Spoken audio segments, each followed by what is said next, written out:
Hello, hello. Welcome to Top Shelf Backpacking Trail Fails, episode 11, where we're going to talk about eating your food. Now, obviously, I don't miss any meals, usually, unless I'm out on trail. But recently, back here in July, you might have seen I did a 26.5 mile day hike with my buddy Dura, and we had a food strategy that I think helped us to be successful. So we're going to talk about the fails that led up to that food strategy and why it might be important to eat more than you think you may need to. Back in June, my buddy Dura and I did a training hike, 27 miles with just about no elevation, and both of us around mile 18 just kind of bombed. Sore, sure, has to be expected, but just kind of ran out of energy and all around the same spot. Eventually we figured out, well, we didn't really eat much of the food we brought. We definitely could have done a better job of trying to fuel ourselves, but it wasn't a crazy hard trail or anything. Clicketrat River Trail is pretty nice and cruisy, mostly gravel the whole way. But that spurred me on to come up with a fairly strict eating schedule, we'll say, for when we actually wanted to accomplish this 26-mile hike. Now, for a lot of you overnighters, food, unless you're doing big miles, may not play much. I mean, hiker hunger is a thing, but often that's for through hikers, long sections, which I've definitely done some nice week-long hikes, and often never got hungry until I seemingly got home. So take everything I'm about to say with a grain of salt, but calories in, calories out definitely matters, especially out on trail. So our food strategy in July was every 2 hours, I set a timer, and we would stop and eat something. And just about every time we stopped, I wasn't hungry. My buddy Dura was complaining. He didn't like the stopping. We had good pace going. I agreed with that, but I wanted to maintain our good pace. So every 2 hours we would stop, eat a bar or two, snack on some things. We had some nuts with us, high calorie items, and we'd make sure we were drinking electrolyte mixes.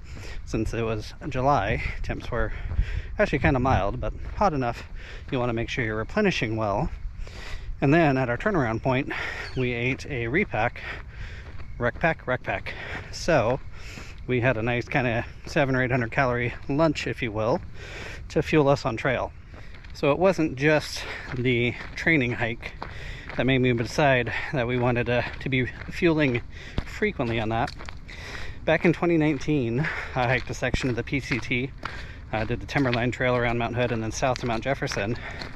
And along the way, I met a girl, a trail named Valley Girl from Australia, who was close to 400 pounds and was hoping to hike a good chunk of the trail, but didn't like the passes up in Washington due to the heights.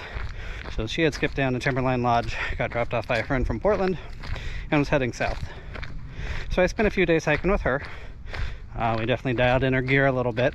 I even packed out some of her extra stuff and shipped it off to a friend. But she was really struggling to eat. She even gave me a couple of her meals, some of her snacks and things, which I was happy to take. I didn't have my meals as dialed in as I do now.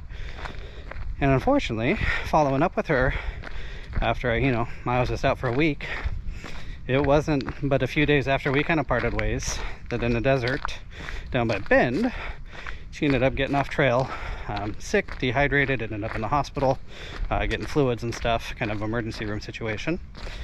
And eventually just kind of figured out she just wasn't taking in the calories she needed to be able to maintain that kind of activity level. Now, she was eating every time she was hungry, and I was encouraging her to eat at certain times whenever we stop. But when you're really not hungry, it can be awfully even uncomfortable to try and choke down some calories. So a lot of times what I do now, especially on longer trips, is I put all of my day's food into a single gallon Ziploc, one so I don't actually overeat and eat all of my snacks in 2 days when I need them for 5. But it also kind of allows me to get an idea for how many calories are in that day and to make sure I'm eating enough. Obviously, you can live off the land for a week. If things went south, I'd be fine out there for a while. However, that doesn't mean I'm going to be having a good time or a safe time. So it's important to know what your body needs to properly fuel it.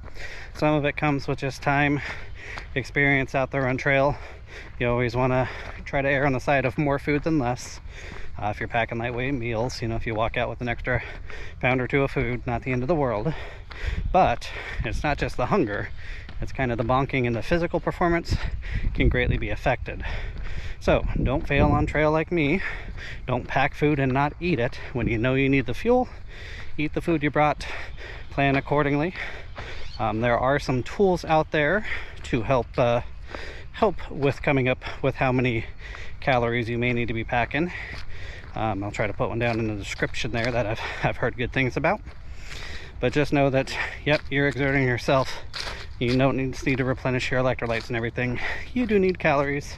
Even if you're packing in your own on you to burn, that doesn't mean you're going to be having a good time out there. For more information on all the trails and the gear you see on this channel, visit topshelfbackpacking.com. And until I see you again, cheers.